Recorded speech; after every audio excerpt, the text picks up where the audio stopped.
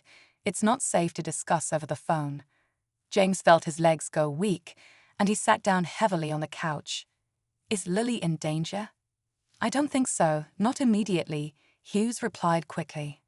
"But this changes things. I'll send an officer to stay outside your house while you're here. Just get here as soon as you can." James hung up, his mind spinning. He didn't like the idea of leaving Lily, but he couldn't ignore the urgency in Hughes's voice.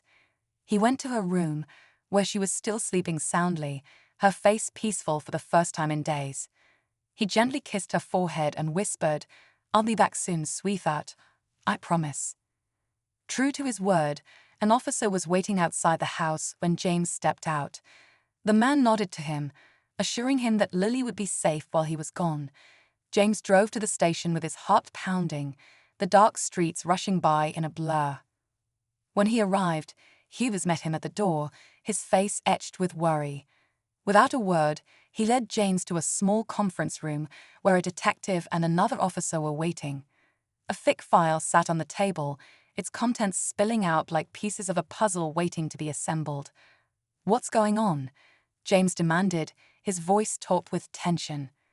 Hughes exchanged a glance with the detective before answering. "The suspect we brought in, his name isn't on any of the employment records for the school. The ID he used to get the job, it's fake. We don't know who he really is yet." James stared at him, his mind struggling to process the revelation. "What do you mean? How is that even possible? You said you had him in custody." "We do," Hughes assured him. "But this guy, he's been careful. He hasn't said a word since we brought him in. No confession, no denials, nothing. It's like he knows we don't have enough to hold him for long." James felt a surge of anger. "You can't let him go. He's been terrorizing my daughter, and who knows how many other kids. There has to be something you can do." "We're working on it," the detective interjected. "But that's not all. When we searched his belongings, we found something that complicates things further." She slid a photograph across the table. James picked it up with trembling hands, his breath catching in his throat. It was a picture of Lily, taken from a distance. She was on the playground, her back turned, completely unaware she was being watched. James felt like the air had been knocked out of him. "He's been stalking her," he said, his voice barely above a whisper. "We believe so," Hughes said grimly. "And it gets worse. We found similar photos of other kids, different schools, different cities. This guy's been moving around, using fake identities to get access to schools. He's a predator, James, and we're doing everything we can to make sure he doesn't slip through the cracks." James's hands clenched into fists, his body trembling with rage. "You said he has no record. How does someone like this stay under the radar?" The detective shook her head. "We don't know. It's like he's erased every trace of himself. No fingerprints in the system, no previous arrests, nothing. But we're not giving up. We've already alerted the FBI, and they're sending a team to assist." As the weight of the situation settled over him, James's thoughts turned to Lily. How long had this man been watching her? What had he planned? The questions gnawed at him, each one more horrifying than the last. Hughes placed a hand on James's shoulder, grounding him. "I know this is overwhelming, but we need your help. We're going to dig into everything, her schedule, any unusual interactions she might have had, anything she might have told you. The more we know, the better chance we have of stopping this guy for good." James nodded, though his mind was still reeling. He would do whatever it took to protect Lily, even if it meant reliving every painful detail of the past few weeks. As the meeting continued, the sense of unease only grew. Every piece of information they uncovered painted a darker picture of the man they were dealing with. And though they were closing in on the truth, James couldn't shake the feeling that they were running out of time. The man they had in custody wasn't just dangerous, he was calculating, and he had a plan. By the time James left the station, the first hints of dawn were creeping over the horizon. He felt exhausted but determined. This wasn't over, not by a long shot. As he drove home, he kept glancing in the rearview mirror, half expecting to see a shadowy figure following him. When he finally pulled into his driveway, the sight of the officer still stationed outside brought a small measure of comfort. But as James stepped inside and checked on Lily, he couldn't shake the lingering fear that they were all being watched, that the man they had locked up wasn't working alone. As the day broke, James sat in the living room, unable to rest. The weight of the night's revelations pressed heavily on him. Lily was still asleep, unaware of the full scope of the danger that had surrounded her. James's phone buzzed again, jolting him from his thoughts. It was Hughes. "We've got something," Hughes said without preamble. His tone was tight, the kind of tension that came with both urgency and uncertainty. "Can you come back down? This might change everything." James hesitated, glancing toward Lily's room. He didn't want to leave her, not now, not with everything still hanging in the balance. But Hughes's tone left no room for negotiation. "I'll be there," James said finally. He called the officer stationed outside to come inside and stay alert while he was gone, and then he headed back to the station, dread gnawing at him with every passing mile. When he arrived, the atmosphere in the station was charged. Detectives and officers moved with purpose, and there was a sense that something big was happening. Hughes met James in the hallway, his expression grim but determined. "We got a hit," Hughes said as he led James to the same small conference room. The FBI ran his photo through a more advanced database. Turns out, we were right. This guy isn't who he says he is. But what we found, it's worse than we thought. Inside the room, a screen displayed a series of documents, photos, and reports. The man in custody wasn't just a drifter with fake identities. He was part of a larger, organized ring that had been targeting schools across the country. The group was highly secretive, using intricate networks to avoid detection. Their purpose was chilling, their reach even more so. James felt his stomach drop. "So this wasn't random," he said, his voice barely audible. "No," Hughes confirmed. "And the man we have in custody, he's not just a participant. We think he's one of the ringleaders. That's why he's been so careful, why his tracks are so clean. He's been orchestrating these operations, selecting targets, and ensuring they stay one step ahead of law enforcement." James felt a surge of anger and fear. What does this mean for Lily? For the other kids he's been watching? It means we have to act fast, the detective said. We've already started coordinating with the FBI to uncover the rest of the network, but there's more. She hesitated, exchanging a glance with Hughes. What is it? James demanded, his voice sharp. When we dug deeper into his background, we found evidence that he's been monitoring you as well. Not just Lily, Hughes said. Emails, photos of your house, even financial records. It's like he's been building a file on you. James felt his blood run cold. Why me? Why my family? We don't know yet, Hughes admitted. But it's possible he's been using your family as a way to test how far he could push boundaries without being caught. Or it could be personal, something in your past that connects to him or his operation. The room fell silent as James tried to process this new layer of terror. His mind raced back to every decision, every moment that might have put him or Lily in this man's sights. But nothing made sense.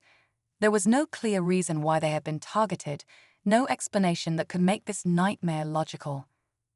As the hours wore on, the FBI team arrived, bringing with them new resources and expertise. They pored over the evidence, piecing together the fragments of a sprawling operation. James stayed at the station, unwilling to leave until he had answers. By late afternoon, a breakthrough came. The suspect finally spoke, but not in the way anyone expected. He requested to speak with James directly, claiming he had something important to say. The request was highly unusual, and the room buzzed with debate over whether to allow it. I'll do it, James said firmly, cutting through the noise. If it gets us closer to protecting Lily and stopping this, I'll do whatever it takes. They set up the meeting in a secure room, with officers and FBI agents watching through a one-way mirror. James sat across from the man, who remained eerily calm despite the circumstances. Why us? James asked, his voice steady but laced with anger. What do you want from my family? The man smiled faintly, a chilling expression that sent shivers down James's spine. It was never just about your family, he said. You're part of a bigger picture, a test case for something much larger. But you got too close, didn't you? And now you've forced my hand. James leaned forward, his fists clenched. What are you talking about? What's the bigger picture? The man's smile widened, but he said nothing more. Instead, he leaned back, his demeanor almost smug. The silence was deafening, and James could feel the tension in the room behind the mirror. Suddenly, an alarm blared through the station. Officers scrambled, their radios crackling with urgent commands. Hughes burst into the room, his face pale. We've got a breach, he said, his voice tight. There's been an attempt to hack into our system. Someone's trying to erase the files we've gathered. The suspect's smile turned into a smirk as he was quickly pulled from the room. James followed Hughes into the chaos, his heart pounding. This wasn't over. The network was fighting back, and they were more dangerous than anyone had realized. As the station worked to contain the breach, James felt a new determination rise within him. This wasn't just about Lily anymore. It was about stopping something far bigger, something that had the power to destroy countless lives. And though the battle was far from over, James knew one thing for certain: he wouldn't rest until it was won. The hours that followed were a whirlwind of activity as the FBI and local authorities worked tirelessly to secure their evidence and prevent further damage from the attempted hack. James stayed close, unwilling to leave until he was certain that the man in custody and his network had no way of escaping justice. His heart still raced from the events of the day, but his thoughts kept drifting back to Lily, safe at home, unaware of how much her bravery had uncovered. By late evening, the breach had been contained, and the FBI confirmed that no critical files had been lost. Hughes, looking visibly exhausted, approached James in the station's break room, where James sat nursing a cup of lukewarm coffee. It's over, Hughes said, a faint but relieved smile crossing his face. We've got enough evidence to dismantle the entire operation. They won't be hurting anyone else. James let out a long breath he didn't realize he'd been holding. Relief washed over him, but it was tinged with lingering unease. "What about Lily? Is she truly safe now?" he asked, his voice steady but lined with concern. Hughes nodded. "We've traced all the connections back to the main suspects. With the FBI's resources, they'll be tracking down anyone else involved. Your family is no longer a target, and we'll ensure there's ongoing protection to give you peace of mind." Hearing those words, James felt a weight lift off his shoulders. He had been living in constant fear since the moment he found Lily crying at school. Now, he could finally see a path toward normalcy, even if the scars of the ordeal would take time to heal. When James finally returned home, the house was quiet. The officer stationed outside gave him a respectful nod as he entered. Inside, he found Lily curled up on the couch with her favorite blanket, sound asleep. She looked peaceful, her small face relaxed, and James felt a pang of emotion. He sat down beside her, brushing a strand of hair from her face, and for the first time in days, he allowed himself to fully feel the relief of knowing she was safe. Over the following weeks, life slowly began to return to normal. Lily returned to school, where extra security measures had been implemented to ensure the safety of all students. The school's administration worked closely with the authorities to address the gaps that had allowed such a dangerous situation to unfold. Parents were briefed on the new measures, and the entire community came together in support of one another. James remained vigilant, but he also tried to rebuild the sense of stability that had been shaken. He spent more time with Lily, making sure she knew how proud he was of her courage and how much he loved her. They talked openly about what had happened, in terms Lily could understand, and James reassured her that she had done the right thing by speaking up. It was her voice that had set everything into motion, and James wanted her to know how powerful and important that was. As the investigation unfolded, more details about the suspect and his network came to light. The man in custody eventually cooperated, providing key information that led to the arrests of several other individuals involved in the operation.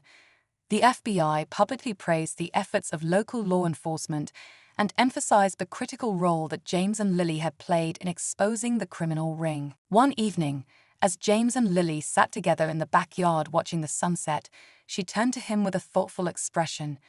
"Daddy," she said, "why did that man do all those bad things? Didn't he know it would hurt people?" James paused, considering how to respond. Sometimes people make bad choices because they only think about what they want, not how it will hurt others, he explained gently. But what you did, speaking up and telling the truth, helped stop him from hurting anyone else. That was very brave of you. Lily nodded, her expression serious. "I just wanted to help." "And you did," James said, wrapping an arm around her. "You helped more than you'll ever know." The bond between father and daughter grew even stronger in the aftermath of their ordeal. James found himself appreciating the small, everyday moments more deeply, the laughter they shared during a game, the way Lily's eyes lit up when she talked about her favorite stories, and the quiet comfort of their evening routines. It was these moments, he realized, that truly defined their lives and made all the struggles worthwhile. As time passed, the community began to heal. The school implemented programs to educate students and parents about safety and the importance of speaking up when something feels wrong. Lily became somewhat of a quiet hero among her peers, though James and the school ensured that she wasn't overwhelmed by unwanted attention. She remained her kind, thoughtful self, and James couldn't have been prouder. One day, months later, as James dropped Lily off at school, she turned to him before getting out of the car. "Daddy," she said, her voice full of determination, "if I ever see someone in trouble, I'll always tell you. I promise." James smiled, his heart swelling with pride. "That's all I could ever ask, sweetheart." As she ran toward the school entrance, her backpack bouncing behind her, James watched her with a mixture of gratitude and hope. They had faced something unimaginably difficult, but they had come through it together, stronger and more connected than ever. The ordeal had taught James the value of trust, the power of listening, and the importance of standing up against what's wrong, no matter how daunting it might seem. Driving away from the school, James felt a sense of closure. While the events of those harrowing days would always be a part of their story, they no longer defined it. Instead, their story was one of resilience, love, and the unbreakable bond between a father and his daughter. And as life moved forward, James knew one thing for certain: no matter what challenges lay ahead, they would face them together as a family.